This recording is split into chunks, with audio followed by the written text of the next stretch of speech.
Bahaye ikaze abakunzi ba Tantine. Mu minsi ishize umwe mu bakunzi bacu yatwandikiye atubaza ikibazo nkeka ko namwe mwaba mukibaza. Ni gute wabyara umuhungu? Yateruye agira ati muraho, mfite imyaka 41, mbanye n'umugabo wanjye imyaka 19.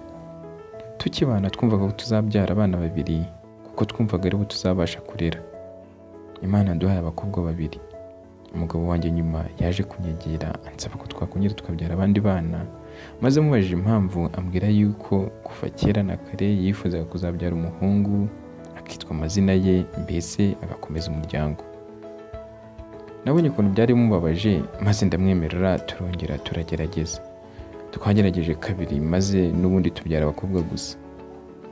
Nyuma yaje kunsaba ko yazajya kureba hanze yuko byazemera, maze ndamwemerera, ariko n'ubundi ibi by'ubusa ahabyara undi mwana w'umukobwa. None ndagira ngo mumure amatsiko, ni gute umuntu ashobora kubyara umuhungu? Ese koko ni umugore ugena igitsina cy'umwana? Harakoze umukunzi wacu watubajije kino kibazo. Twifuje kumusubiza kugira ngo n'abandi bose baba bakibaza babyumvireho. Nta kabuza nawe wifuza kumenya uko wabyara umuhungu. Ndabizi wagiye wumva ibihuha ndetse n'imigenzereze ishingiye ku muco ku bijyanye no kugena igitsina cy'umwana utwite. Ese ubundi ko tutakiri mu Rwanda rwa kera aho umukobwa yari nyamwara akaba igikari gusa, bimaze iki kumva ko ushaka kubyara umuhungu cyane? Kuri ubu abakobwa basigaye bakora nk'ibyo basaza babo bakora, ndetse hamwe na hamwe bajya banabarusha no gukora neza ibyo bashinzwe. Kera bajyaga bavuga bati na nyina wundi abyara umuhungu. Ibi byagaragazaga uko abanyarwanda ba kera bashyiraga imbere kubyara umuhungu kuruta umukobwa. Ariko nanone mu ndamukanyo zabo bakagira bati uzabyare hungu na kobwa. Kubyara ibitsina byombi biri mu bishimisha imiryango. Burya rero icyangombwa ni ukubyara umwana muzima, tutitaye ku gitsina cye. Umwana wese ni umwana. Wowe se ubyumva gute? Reka twizere ko impamvu ushakira kubyara umuhungu ari impamvu yumvikana kandi ya nyayo. Wenda ushaka kubyara hungu na kobwa, cyangwa se ushaka kwirinda zimwe mu ndwara zijya zihererekana mu muryango zikibasira igitsina runaka. Ubusanzwe habaho ubwoko 2 bwo guhitamo igitsina cy'umwana wawe. Hari uburyo bwoko bwa karemano ndetse n'ubwoko bwifashisha ikoranabuhanga mu by'ubuvuzi bwo gusama. Muri iyi nkuru ariko turibuze kwibanda cyane ku bwoko bwa karemano. Uburyo bwifashisha ikoranabuhanga bwo tuzababwira muri video yacu itaha. Ese ni gute wabyara umuhungu?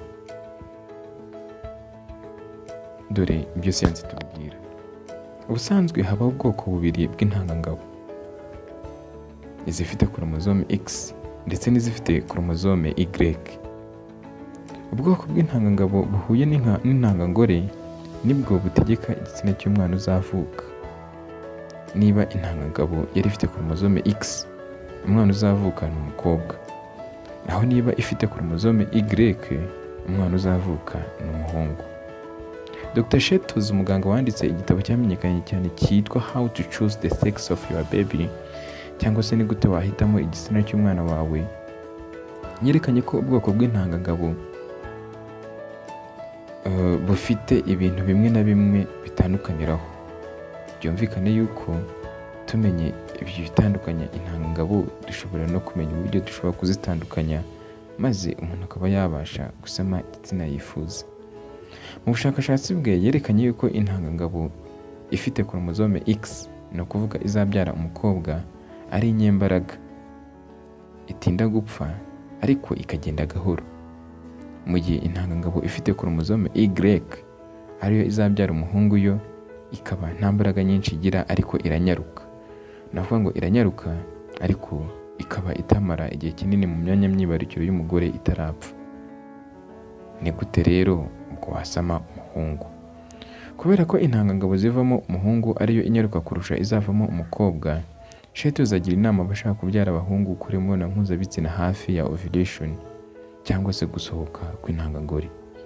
Iyo ukoze imibonano mpuzabitsina mbere cyane ya ovulation, intangangore ijya kuza isanga intangangabo zivamo abahungu zarapfuye kubera ko zigira intege nkeya, bityo hasigaye intangangabo zizavamo abakobwa.